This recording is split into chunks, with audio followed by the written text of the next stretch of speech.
मटण बनवताना कांदा खोबरं भाजूनच मटणाचा मसाला बनवला तरच मटण छान होतं असं काही नाही। एकदा कांदा खोबरं न भाजता अशा पद्धतीने वाटण तयार करून बघा, नक्कीच तुम्हाला हे आवडेल।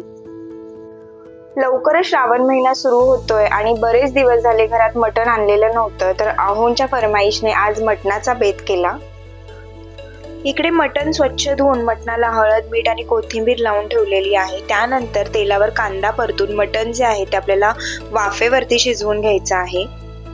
कुकरमध्ये शिजवलेल्या मटणापेक्षा अशा पद्धतीने वाफेवर शिजवलेल्या मटणाला एक वेगळीच चव येते। मीडियम गॅसवरती मटण शिजायला साधारण 40 ते 45 मिनिटं लागतात।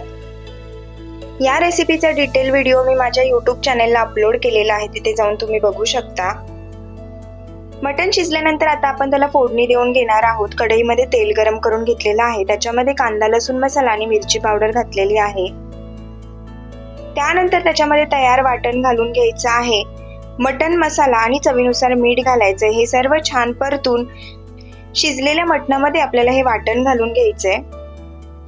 तुम्हाला जेवढा पातळ रस्सा हवा आहे तशा पद्धतीने तुम्ही गरम पाणी करून याच्यामध्ये घालू शकता। इकडे आपला मस्त मटणाचा बेत तयार झालेला आहे। भेटूया नेक्स्ट व्हिडिओमध्ये। Bye bye.